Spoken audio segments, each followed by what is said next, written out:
Donate life અને Surat district cricket association તથા the southern Gujarat chamber of commerce and industry દ્વારા પતંગોત્સવ organ donor પરિવારને સંઘનું આયોજન સુરતમાં લાલભાઈ કોન્ટ્રાક્ટર સ્ટેડિયમ ખાતે કરવામાં આવ્યું હતું।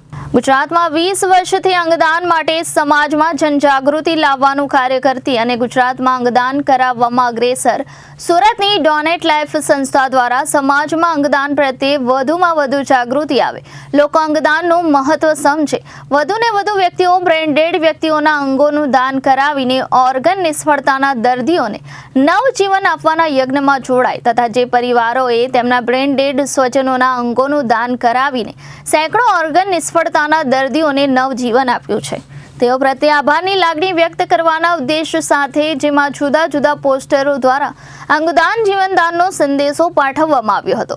શહેરીજનોને અંગદાનના સંદેશા લખેલા પતંગનું પણ વિતરણ ડોનેટ લાઈફ સંસ્થા દ્વારા કરવામાં આવ્યું હતું। આ પતંગ ઉત્સવમાં ઓક્ટોબર 2021માં સુરતના ધાર્મિક કાકડિયા નામના 14 વર્ષના બાળકના બંને હાથ પુણેના 31 વર્ષીય યુવાન પ્રકાશમાં ટ્રાન્સપ્લાન્ટ કરવામાં આવ્યા હતા।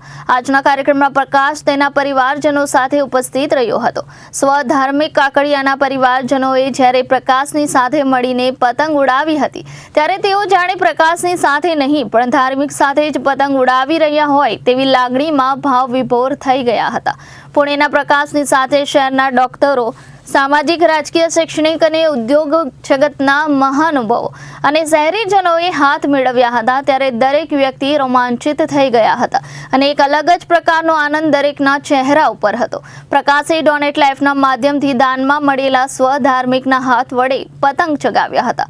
19 વર્ષ પહેલા આજના દિવસે એટલે કે 12 જાન્યુઆરી 2006ના રોજ સુરતથી ગુજરાતનું સૌપ્રથમ ઇન્ટરસિટી કેડેવરિક કિડનીનું દાન કરનાર સ્વ જગદીશભાઈ શાહના પરિવારજનોનું સન્માન ગુજરાતના ગૃહમંત્રી હર્ષભાઈ સંઘવી અને મેયર દક્ષેશ માવાણીના વરદ હસ્તે કરવામાં આવ્યું હતું। આ ઉપરાંત વર્ષ 2006માં સુરત શહેરમાં પ્રથમ બ્રેન્ડેડ જાહેર કરનાર સુરતના જાણીતા ન્યુરોસર્જન ડોક્ટર અશોક પટેલનું પણ સન્માન પૂર્વ ટેક્સટાઇલ અને રેલવે મંત્રી દર્શનાબેન જરદોશના વરદ હસ્તે કરવામાં આવ્યું હતું। આ પતંગ ઉત્સવમાં 50થી વધુ શહેરીજનોએ અંગદાનના સંકલ્પ માટેનું ફોર્મ ભરી અંગદાનનો સંકલ્પ લીધો હતો। Reporter Arvind Rathod, Janadesh news, Surat.